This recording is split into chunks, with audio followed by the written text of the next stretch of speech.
Buenas tardes para todos. Quería adelantar un poquito las clases que no pudimos dar a causa del tema de salud. Y bueno, hoy quiero compartirles la clase número 5 sería, o el capítulo número 5 acerca de esta materia tan linda que estamos dando, que es principios de poder. Así que hoy quiero hablar acerca de un tema muy, pero muy importante, que tiene que ver con el tema de la autoridad, el tema de la autoridad delegada. Así que vamos a recordar algunos textos bíblicos que ya muchos de ellos los conocemos y también los tenemos aprendidos de memoria. Por ejemplo, en Lucas capítulo 10, verso 19, sería el texto llave para arrancar este capítulo.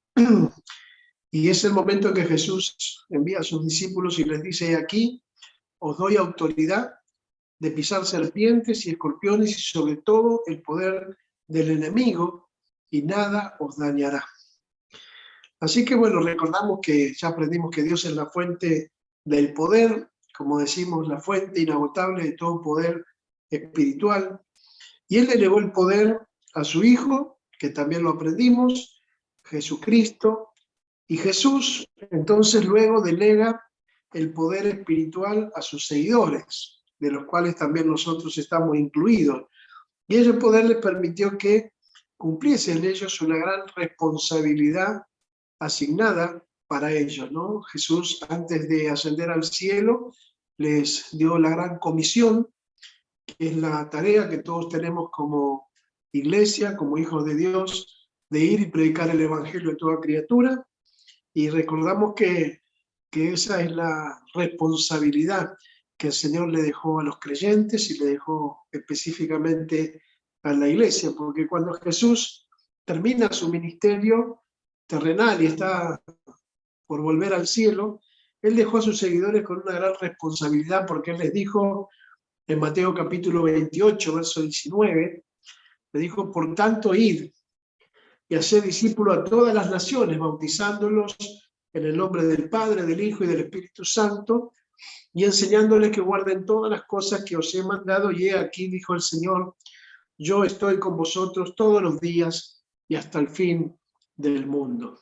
Así que la responsabilidad, podemos decir, que Jesús le dio a sus seguidores era, bueno, muy grande, ¿no? Que era alcanzar el mundo entero con el Evangelio del Reino de Dios. O sea, tenemos una tarea enorme que todavía no la hemos podido completar o concluir, y tenemos que seguir predicando el Evangelio, ¿no? Para que esa responsabilidad que el Señor nos dio se cumpla. Porque la Biblia dice que hasta que no sea predicado el Evangelio del reino a todas las naciones, dice, será predicado el Evangelio a todas las naciones, y entonces después de eso vendrá el fin. Así que es muy importante que entendamos que hay una relación definida entre lo que es la responsabilidad y la autoridad. Por eso, desde el principio que arrancamos con este estudio, una de las cosas que yo les planteé es para qué nosotros queremos no solamente conocer el poder, sino también recibir el poder, ¿no es cierto? Y en este caso el poder y la autoridad espiritual que necesitamos para llevar adelante la tarea con responsabilidad que el Señor nos dejó como iglesia. Así que cuando alguien recibe responsabilidad para hacer alguna tarea, alguna acción, él también debe recibir la autoridad para poder hacerlo, porque si tiene responsabilidad pero no tiene autoridad, entonces va a ser difícil que pueda llevar adelante la misión o la tarea. Y esa autoridad debe ser delegada siempre por alguien que es mayor a nosotros, ¿no? O mayor a él, podemos decir. Por ejemplo, ¿no? Un policía, como para dar una ilustración sencilla, recibe la responsabilidad para mantener el orden en un pueblo, en una ciudad, y él también no solo recibe la responsabilidad para mantener el orden, sino que él también recibe la autoridad del gobierno para cumplir esa responsabilidad. Es interesante que cuando nosotros vemos un policía o un gendarme, vemos a alguien que tiene autoridad delegada y responsabilidad para llevar adelante una misión o una tarea, enseguida nos genera algo, ¿no? Cuando vemos ahí al policía parado, sabemos que no solo tiene la responsabilidad, sino la autoridad, por ejemplo, para detenernos, pedirnos documentación, retener nuestros vehículos si es necesario, bueno, y todo eso. Entonces él recibe, el policía, la autoridad para llevar un arma, por ejemplo, que le da de alguna manera poder para cumplir su tarea, ¿no? El policía no tiene la autoridad sobre sí mismo. Su autoridad fue delegada, fue dada a él por sus superiores, y él es un hombre que trabaja con el poder delegado, y a él por una autoridad que ha sido más importante y más alta, ¿no es cierto? Así que podemos decir que esa autoridad que le delega la autoridad al policía representa al gobierno, ¿no? Entonces, él tiene un respaldo mayor para llevar adelante la tarea. Bueno, Jesús, de alguna manera, dio la responsabilidad inmensa a la iglesia y a cada creyente de alcanzar al mundo con el Evangelio. Así que tú y yo hemos sido comisionados por Dios para llevar adelante el Evangelio y compartirlo, ¿no es cierto? Y lo bueno es que no solamente nos dio la responsabilidad, nos dijo vayan y prediquen el Evangelio, la responsabilidad, sino también nos dio la autoridad, y eso es muy importante, porque nos dio autoridad para que nosotros podamos lograr esa misión que el Señor nos ha encomendado. Así que usted no puede dar, por ejemplo, la responsabilidad a alguien sin darles la autoridad para llevar a cabo esa responsabilidad que le estamos dando. Ahora, ¿cuál fue esta autoridad que el Señor le está delegando a la iglesia, a cada uno de nosotros? Bueno, simplemente fue el poder espiritual que necesitamos, el gran poder espiritual que necesitamos para realizar la tarea. No la podemos hacer con nuestra fuerza, ni con nuestra experiencia, ni con nuestra sabiduría humana, pero sí la podemos hacer, ¿no es cierto?, con ese gran poder espiritual que el Señor nos ha conferido, nos ha dado, nos ha delegado. Por eso Jesús dijo allí en Mateo 28, 18, cuando dice: Jesús se acercó a ellos y les habló diciendo: toda potestad o toda autoridad me ha sido dada en el cielo y en la tierra. O sea que él tenía toda la autoridad en el cielo y en la tierra. Entonces, luego le dice a los discípulos en los versos 19 y 20, por tanto, id y haced discípulos a todas las naciones, como él tiene todo el poder y la autoridad, bautícenlos en el nombre del Padre, del Hijo y del Espíritu Santo, y enséñenles que guarden todas las cosas que yo os he mandado. Y he aquí, dijo el Señor, yo estoy con vosotros todos los días hasta el fin del mundo. Amén.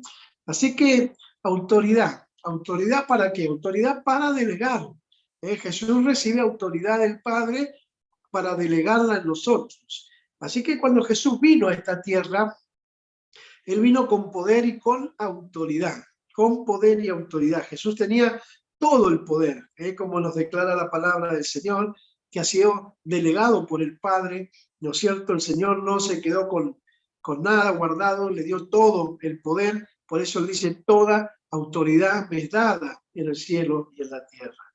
Y debido a eso, Jesús tenía la autoridad para delegarlo también las dos cosas, ¿no? Él podía delegarnos las dos cosas. ¿Cuáles? El poder y la responsabilidad de llevar adelante la tarea a cada uno de nosotros. Por eso en Mateo capítulo 10, el versículo 1, dice: entonces llamó a sus 12 discípulos y les dio ¿qué? Autoridad sobre los espíritus inmundos para, gloria a Dios, echarlos fuera y para sanar toda enfermedad y toda dolencia en ellos. Amén.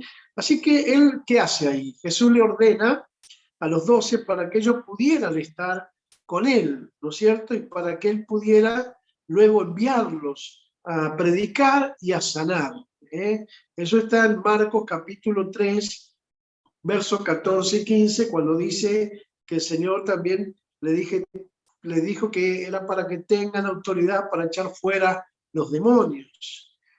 Y en Marcos capítulo 6, versículo 7, dice: entonces llamó a los 12 y comenzó a enviarlos de dos en dos y les daba autoridad sobre los espíritus inmundos.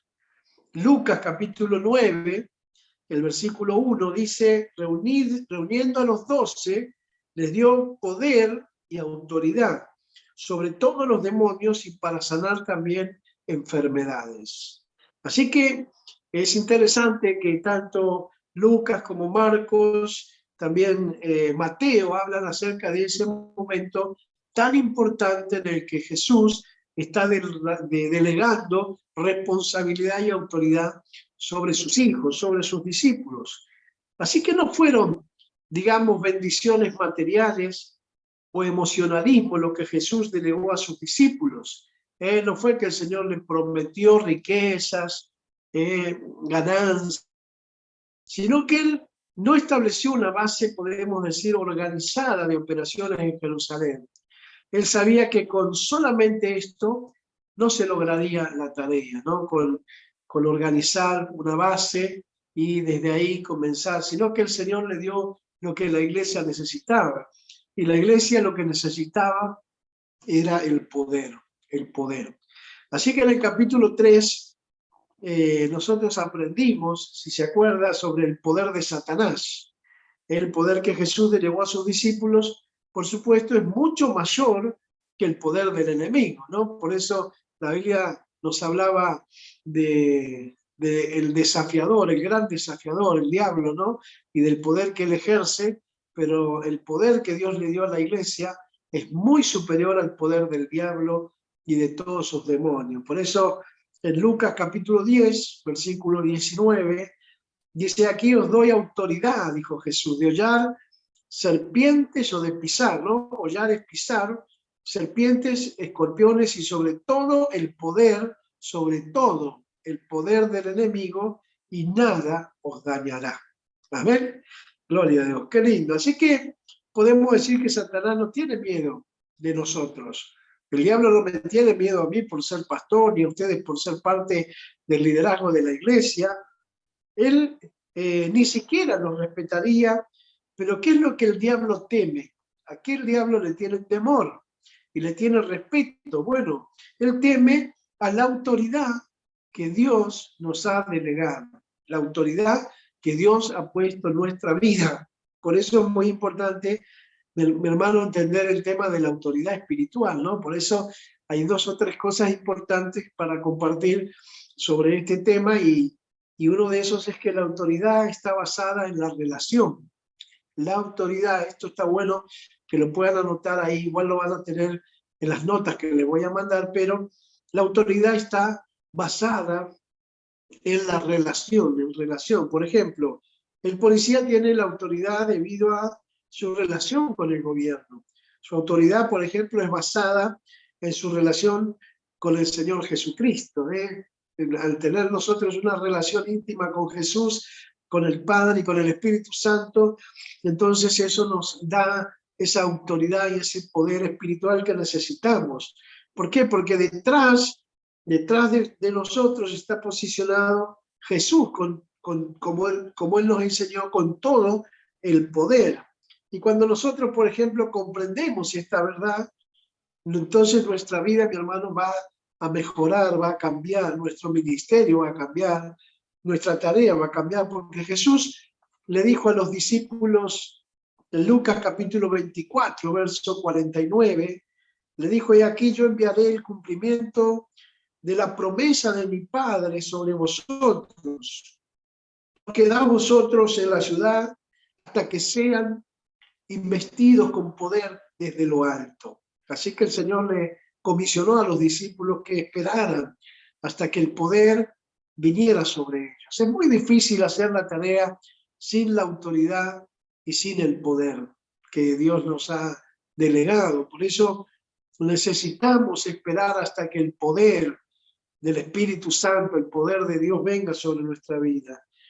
Cuando los discípulos fueron dotados con ese poder, nos cuenta la Biblia, ellos cambiaron, ¿no? Totalmente cambiaron. De temerosos, por ejemplo, de descreídos y de dudosos hombres, entonces cambiaron en hombres con autoridad y con poder espiritual, hombres con convicciones firmes, con una fe fuerte y firme. Y vemos que si podemos explicar la relación entre la responsabilidad y la autoridad, ¿no es cierto? Explicar la responsabilidad que Jesús delegó a sus seguidores es muy importante. Definir las dos palabras griegas, por ejemplo, para poder, porque dice la Biblia en Marcos 16:20 que ellos salieron y predicaron en todas partes, actuando con ellos el Señor y confirmando la palabra con las señales que les seguían. O sea que el libro de Hechos es un libro maravilloso, el libro de Hechos, un libro de actos, ¿no? Actos de los apóstoles. Registra cómo la promesa de poder espiritual se cumplió en la vida de los creyentes en aquel momento. Recuerdan los milagros, las señales, las maravillas que están descritas todo el tiempo en este libro, son impresionantes, ¿no?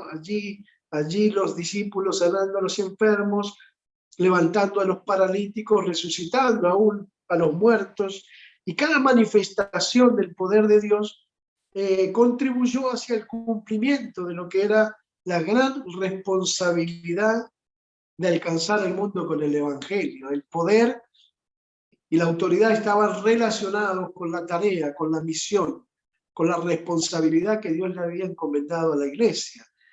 Así que esto nos hace pensar a nosotros también de que nosotros necesitamos entender de que para que nuestra vida tenga poder y autoridad, nosotros tenemos que saber bien para qué la vamos a usar, para qué vamos a usar ese poder y esa autoridad espiritual que Dios le está dando a la iglesia.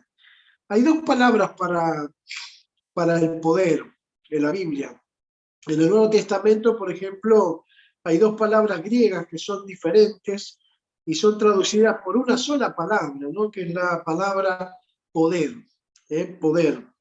Y los dos significados se ilustran en el versículo que está en Lucas capítulo 10, versículo 19, cuando dice, he aquí os doy autoridad de pisar serpientes y escorpiones y sobre todo el poder del enemigo y nada os dañará. Ahí la palabra griega que se utiliza es la palabra exousia y significa simplemente poder o autoridad delegada. Cuando habla de toda autoridad está incluyendo el poder, autoridad y poder en esa misma palabra. O sea, la palabra dunamis se refiere al poder inherente. Poder inherente se deriva de la mente y del ego, ¿no? O sea, el poder inherente, el dunamis o el dinamis, se usa en este versículo para describir, por ejemplo, el poder de Satanás, ¿no? Y ahí habla sobre todo poder del enemigo, ¿no? El poder delegado, que es el poder delegado, es la palabra exousia. Se usa para describir el poder de Jesús que fue delegado por Dios. Ese poder delegado por Dios, que es mayor que el poder del enemigo. Ese poder que estamos viendo aquí es mucho más grande y más poderoso que el poder del enemigo. Por eso nos da autoridad para hollar o pisar serpientes y escorpiones y sobre toda fuerza o todo poder del enemigo, ¿no? Entonces esto podemos decir que el poder delegado que fue transmitido a los creyentes, usted digamos, no nace con un poder, sino que usted recibe el poder, ¿no? Y usted no lo hereda ese poder de sus padres, sino que el poder es delegado a nosotros directamente por la persona de Jesucristo, ¿no? Jesucristo nos ha delegado el poder y la autoridad para que llevemos adelante la misión. Así que la responsabilidad para el poder. A ver, nosotros necesitamos también tener cierta tarea o misión para poder desarrollar el poder, si no, ¿para qué vamos a tener poder o autoridad si no sabemos para qué la vamos a usar? El poder que Jesús le dio a sus seguidores lleva con él una responsabilidad. muy específica que está también en la palabra, ¿no? Y que sería usada para extender el evangelio a las naciones del mundo. O sea que la idea del Señor era darnos poder y autoridad para compartir el evangelio, llevar adelante la tarea, la misión que el Señor nos ha encomendado. Así que, mi hermano, Hechos 1:8, un texto tan conocido, dice, pero recibió Santo haya venido sobre vosotros, y me seréis testigos en Jerusalén, en toda Judea, en Samaria, y hasta lo último de la tierra. Amén. Así que este poder es dado con el propósito, podemos decir, de extender el evangelio a las naciones del mundo. Y eso es lo que nosotros deberíamos estar haciendo en el momento que recibimos el poder y la autoridad de parte del Señor. Jesús dijo una vez una parábola que ilustra esta verdad también en Marcos capítulo 13. Él dijo, será como el hombre que al salir de viaje dejó su casa y dio autoridad a sus siervos, a cada uno su obra, y al portero mandó que velase. Esto está en Marcos capítulo 13, verso 34. O sea que la autoridad fue dada para lograr una obra, para hacer una tarea. Y esa obra es la extensión del evangelio a las naciones del mundo. Por eso es tan importante que nosotros podamos en estos días también, ¿no es cierto?, hacer esa tarea, llevar adelante esa responsabilidad que el Señor nos dio, y ahí vamos a comprobar si el Señor nos está capacitando y dotando de ese poder y esa autoridad para poder hacerlo. Nos vamos a sorprender de cómo el Espíritu Santo nos va a acompañar mientras nosotros damos testimonio del Evangelio y del poder del Señor, cómo Dios va a ir, gloria a Dios, usando nuestra vida para extender su reino. Así que él pertenece al pasado, ¿no? O sea, algunas personas piensan esto. Yo he escuchado que algunos dicen, bueno, esto era para los apóstoles, para los discípulos.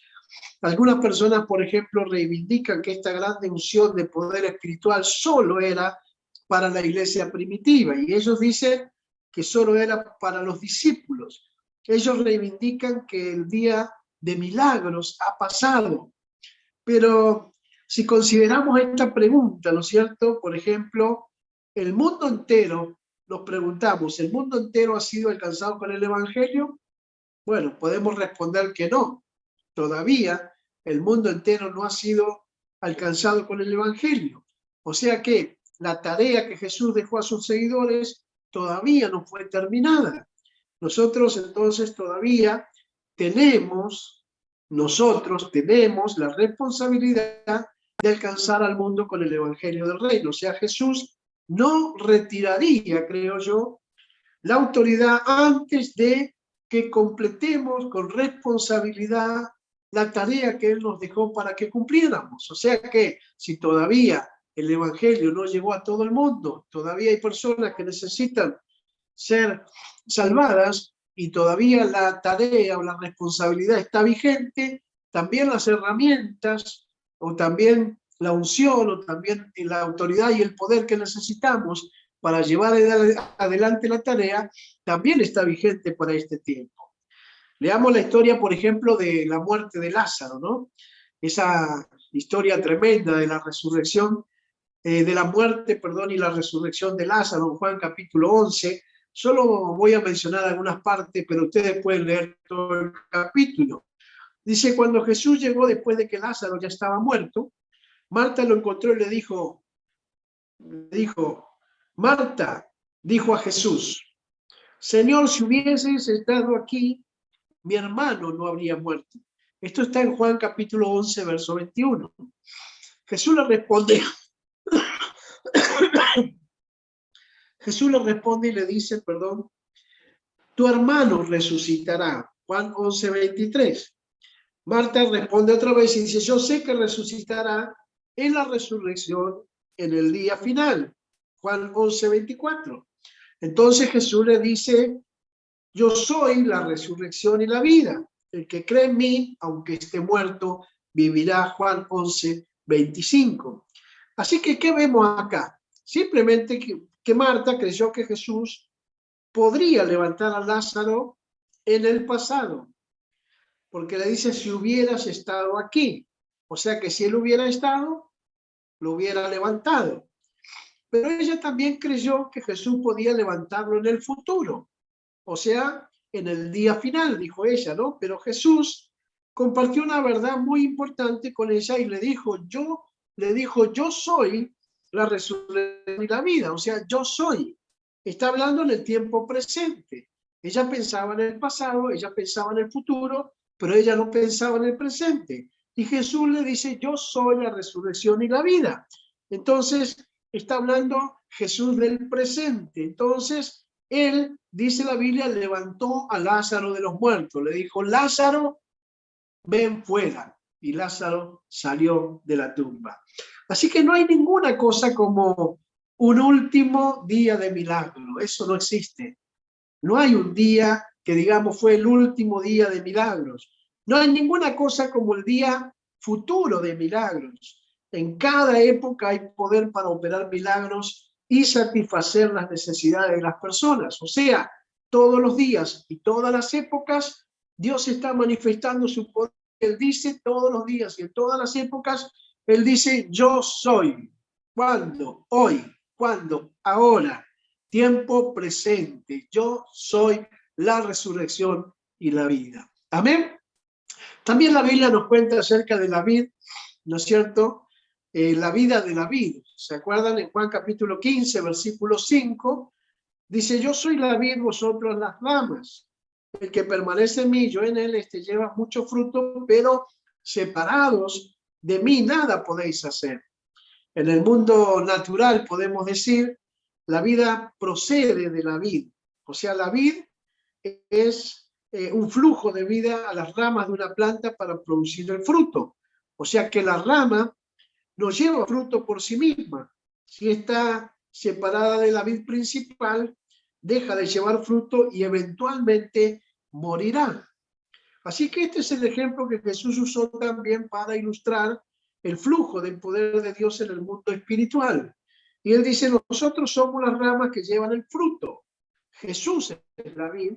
Usted no produce fruto o no produce el fruto, usted apenas, como dice la Biblia, lo lleva. Y esto es Juan capítulo 15. O sea, entonces, los milagros poderosos de los tiempos del Nuevo Testamento no eran los milagros de Pedro, por ejemplo.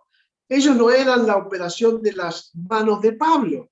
Ellos eran un resultado de la vida de Dios que fluye a través de ellos como ramas espirituales que llevan el fruto. O sea, era Dios a través de Pedro, Dios a través de Pablo y así sucesivamente, como Dios lo hace también ahora a través de nuestra vida. O sea que esos hombres hicieron lo que Dios le había ordenado que hicieran. Ellos qué hicieron, ellos predicaron la palabra, ellos pusieron las manos sobre los enfermos, ellos ordenaron a los demonios para soltar la vida de los hombres y mujeres de aquel tiempo. Ellos obedecieron y ellos, gloria a Dios, dejaron los resultados a Dios, dejaron que Dios hiciera la obra. Así que el desafío para nosotros, amados, es obedecer a Dios y dejar los resultados en sus manos. Nosotros no sanamos, pero Dios sana a través de nosotros. Nosotros no liberamos, pero Dios libera a través de nosotros. Usted no es el operador de los milagros. Yo no soy el operador de los milagros. Dios es la fuente inagotable de todo poder. Y cuando usted es obediente a Dios y actúa en su palabra, entonces depende de Él. Él produce el poder a través de usted. Y entonces los milagros, las sanidades, las liberaciones, las conversiones comienzan a suceder. Cuando los discípulos le preguntaron, ¿qué haremos para realizar la obra de Dios? Jesús le contestó en San Juan capítulo 6, versículo 29. Y le dijo, esta es la obra de Dios, que creáis en aquel que le has enviado, que le ha enviado. Jesús es el que, podemos decir, trabaja a través de nosotros. Él es el que ha delegado la autoridad. Así que nosotros no tenemos que trabajar al poder por el emocionalismo, sino que no tenemos que implorar que hasta que quedar, por ejemplo, desanimado, ¿no? ¿Por qué? Porque es el poder de Dios que trabaja y actúa a través de nuestra vida. Me gusta Marcos 16:20 cuando dice, y ellos salieron y predicaron en todas partes, actuando con ellos el Señor y confirmando la palabra con las señales que le seguían. Así que a menudo en el ministerio, mi hermano y mi hermana, este modelo se cambia. Muchos intentan trabajar para Dios, pero el método que trae los resultados poderosos no es eso, trabajar para Dios. Es el Señor actuando con nosotros. Nosotros obedeciendo la responsabilidad que el Señor nos ha dejado y el Señor acompañándonos, dándonos poder y autoridad para que llevemos adelante la tarea. Jesús le dijo a sus discípulos, he aquí yo enviaré el cumplimiento de la promesa de mi Padre sobre vosotros, pero quedaos vosotros en las ciudades hasta que seáis investidos con poder desde lo alto. Lucas 24:49. Así que muchos ministerios, mi hermano, fallan porque ellos van adelante antes de recibir la unción de poder espiritual. Si nosotros debemos enfrentar los desafíos de la gran responsabilidad que el Señor nos ha dejado, que Jesús nos dio, nosotros debemos hacer esto siempre en la autoridad y el poder de Dios sobre nuestra vida. Así que los propósitos, mi hermano, son muy importantes. Por eso las personas no delegan el poder a otros a menos que ellas tienen una razón para hacer esto. Cuando alguien delega un poder, una autoridad, tienen una razón, tienen un motivo. Hay siempre un propósito cuando la autoridad es delegada. Y termino diciendo que usted y yo debemos aprender en este estudio bíblico que el propósito principal para el poder espiritual es la extensión del reino de Dios por medio del Evangelio. Hay muchos otros propósitos que son importantes para esta autoridad delegada y vamos a ir aprendiendo sobre estos propósitos para el poder en los capítulos siguientes, pero principalmente en este capítulo yo quiero que guardes en tu corazón que hay un propósito, hay una responsabilidad que Dios nos ha dejado y para eso Dios nos ha dado autoridad y poder espiritual. Quiero animarte a poner en práctica en esta semana esta enseñanza. Anímate a compartir el Evangelio, anímate a orar por los necesitados, anímate a confiar y a creer que Dios te ha dado el poder y la autoridad para que vos puedas ser de bendición a aquellos que hoy lo están necesitando. Te bendigo y agradezco a Dios por esta oportunidad de compartir esta clase con todos ustedes.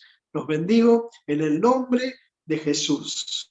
Amén, amén y amén.